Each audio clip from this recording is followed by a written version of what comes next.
नमस्कार दोस्तों, आपका स्वागत है हमारे चैनल पर। जैसा कि हमारा टॉपिक चल रहा था बल तथा दाब, तो आज के इस वीडियो के अंदर हम दाब के बारे में चर्चा करेंगे। तो चलिए दोस्तों शुरू करते हैं। तो दोस्तों, दाब को समझने के लिए हम एक उदाहरण ले लेते हैं। जैसे कि यहाँ पर एक रबड़ की बॉल है। अगर इस रबड़ की बॉल के ऊपर हम एक विशेष क्षेत्र लें, अगर हम रबड़ की बॉल के किसी खास हिस्से पर लंबवत बल लगाते हैं तो ये जो रबड़ की बॉल है ये धीरे धीरे दबने लग जाती है और इस प्रकार जो है ये बल जो है एक प्रकार से दाब का कार्य करने लग जाता है। तो इसे ही दाब कहते हैं। तो यहाँ पर हमें ये समझ में आता है कि दाब का संबंध जो है बल और क्षेत्रफल से है। तो हम दाब को कुछ इस प्रकार परिभाषित कर सकते हैं कि किसी पृष्ठ के प्रति एकांक क्षेत्रफल पर लगने वाले बल को दाब कहते हैं। और इस प्रकार जो दाब का सूत्र है वो हो जाएगा बल बटे क्षेत्रफल। यहाँ पर दोस्तों हम आसानी से समझ सकते हैं कि हम जहाँ पर बल लगा रहे हैं, अगर उस वस्तु का जो क्षेत्रफल है, अगर उस पृष्ठ का जो क्षेत्रफल है वो अगर अधिक है तो वहाँ पर दाब जो है कम लगेगा। मतलब क्षेत्रफल अधिक होने पर जो हम बल लगाएंगे उस बल के कारण दाब जो है कम लगेगा।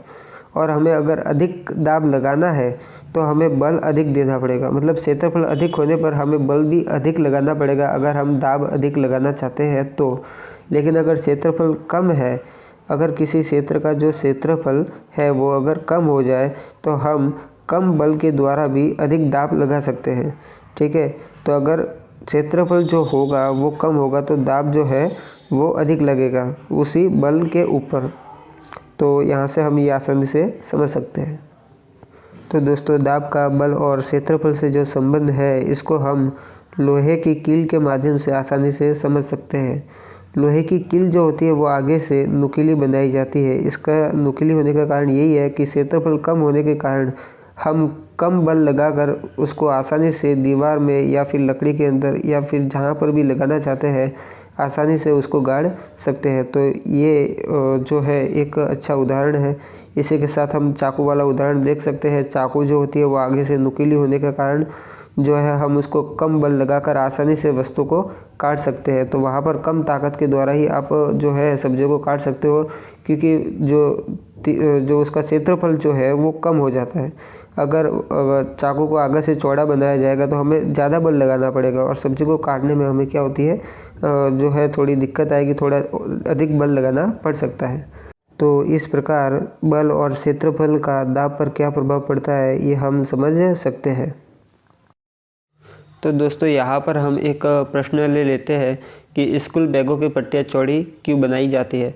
तो दोस्तों, अक्सर आपने देखा होगा कि स्कूल बैगों की जो पट्टियाँ होती है वो चौड़ी होती है। तो इनके चौड़ी होने का क्या कारण है, इसी को हम समझने की कोशिश करेंगे।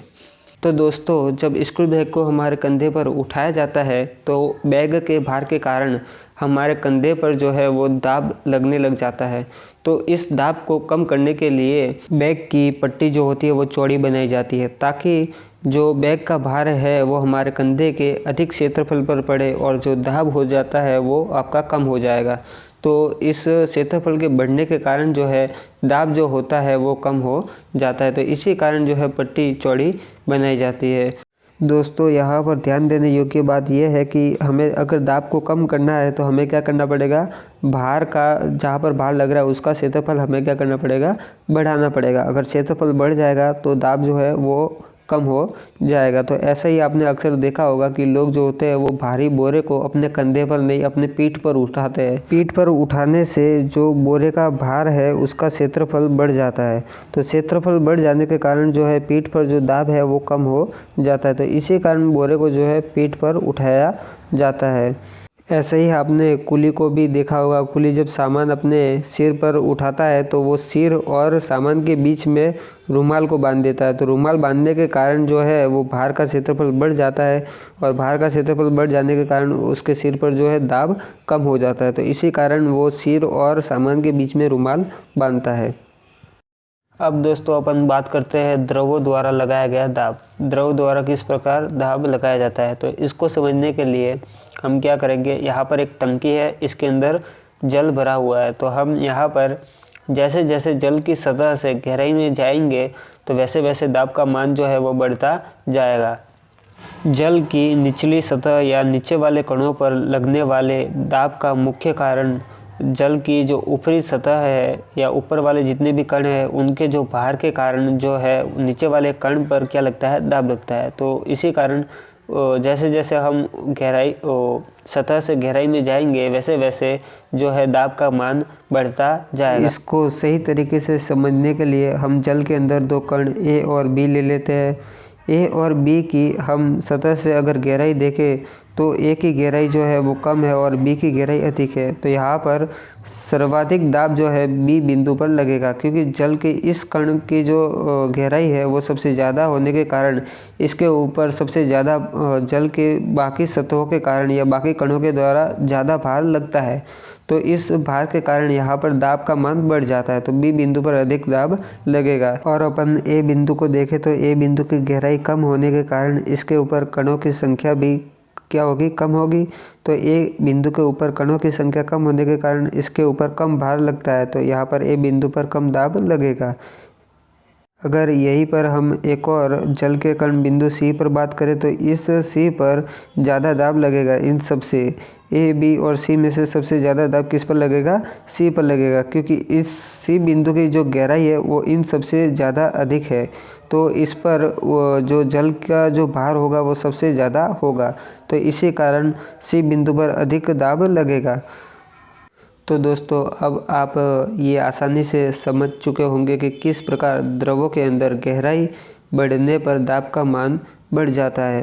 तो अब अपन बात करते हैं कि अपन इस जल की टंकी के अंदर जल की सतह से कुछ गहराई पर अगर एक छोटा सा छेद करें तो इस छेद से निकलने वाला जो जल होगा उसकी गति जो होगी वो धीमी होगी और कम दूरी पर जाकर गिरेगा। लेकिन अगर अपन एक और छेद इस जल की सतह से थोड़ी और गहराई पर करते हैं, पहले वाले छेद से थोड़े और नीचे गहराई पर करेंगे, तो इस छेद से जो पानी निकलेगा वो पहले वाले छेद से ज़्यादा पानी निकलेगा और ज़्यादा दूरी पर जाकर गिरेगा। मतलब यहाँ से जो पानी निकलेगा उसकी गति थोड़ी और तेज़ होगी, क्योंकि इस छेद की जो सतह से गहराई जो है वो थोड़ी अधिक होने के कारण यहाँ पर दाब अधिक लगता है और इस कारण जो जल यहाँ से निकलेगा वो अधिक दाब के कारण तेज़ी से निकलेगा। तो दाब ज़्यादा होने के कारण जो है जल यहाँ पर तेज़ी से निकलता है, इसी कारण ये अधिक दूरी पर जाकर गिरता है। ऐसे ही अपन तीसरे छेद के ऊपर बात करें तो यहाँ पर इस छेद की गहराई इन सबसे ज़्यादा होने के कारण सबसे ज़्यादा जो है दाब इसी छेद पर लगेगा। तो ये जो तीसरा छेद है इसकी गहराई इन सबसे ज़्यादा है, तो यहाँ पर दाब सबसे ज़्यादा लग रहा है। यहाँ पर हमें एक और बात ये समझ लेनी चाहिए कि जो द्रव के जो कण है वो सतह से समान गहराई पर समान दाब डालते हैं। मतलब इनकी सतह से अगर समान गहराई पर एक समान अगर छेद कर दिए जाए तो इन छेद से निकलने वाला जितना भी जल होगा वो उन पर जो दाब लगेगा वो समान दाब लगेगा, जिसके कारण वो समान दूरी पर जाकर गिरेंगे। तो इस प्रकार जो द्रव जो है वो पात्र की दीवार पर डालते हैं और समान गहराई पर समान दाब डालते हैं। ये बात हमें यहाँ पर समझ में आती है। तो दोस्तों इस वीडियो में इतना ही, मिलते हैं नेक्स्ट वीडियो के अंदर जिसमें हम बात करेंगे वायुमंडलीय दाब क्या होता है। तो मिलते हैं नेक्स्ट वीडियो के अंदर। Thanks for watching.